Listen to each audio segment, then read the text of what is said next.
Now, let me just comment first of all on the fact that I can't get the networks to break in on all kinds of other discussions. I was just back there listening to Chuck. He was saying it's amazing that he's not going to be talking about national security.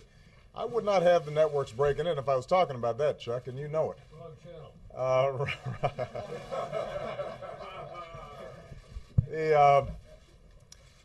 As many of you have been briefed, we provided additional information today about the site of my birth. Now, this issue has been going on for two and a half years now. I think it started during the campaign. And I have to say that over the last 2.5 years, I have watched with bemusement. I've been puzzled at the degree to which this thing just kept on going. We've had every official in Hawaii, Democrat and Republican, every news outlet that has investigated this, confirm that, yes, in fact, I was born in Hawaii, August 4th, 1961, in Kapiolani Hospital. We've posted the certification that is given by the state of Hawaii on the internet for everybody to see. People have provided affidavits that they, in fact, have seen this birth certificate, and yet this thing just keeps on going. Now, normally, I would not comment on something like this because obviously there's a lot of stuff swirling in the press at any given day, and I've got other things to do. But 2 weeks ago, when the Republican House had put forward a budget that will have huge consequences potentially to the country, and when I gave a speech about my budget and how I felt that we needed to invest in education and infrastructure and making sure that we had a strong safety net for our seniors, even as we were closing the deficit, during that entire week,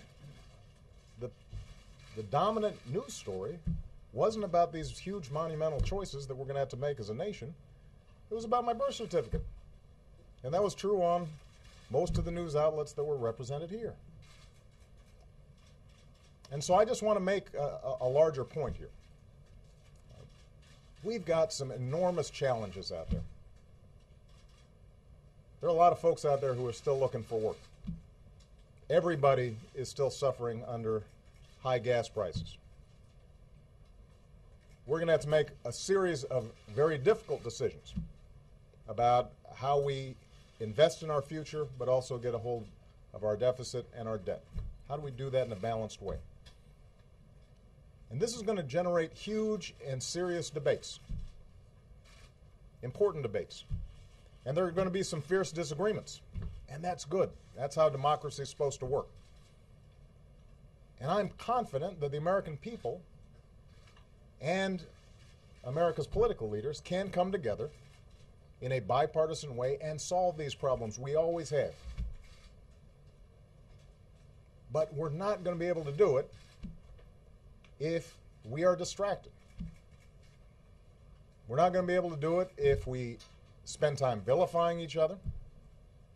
We're not going to be able to do it if we just make stuff up and pretend that facts are not facts. We're not going to be able to solve our problems if we get distracted by sideshows and carnival barkers.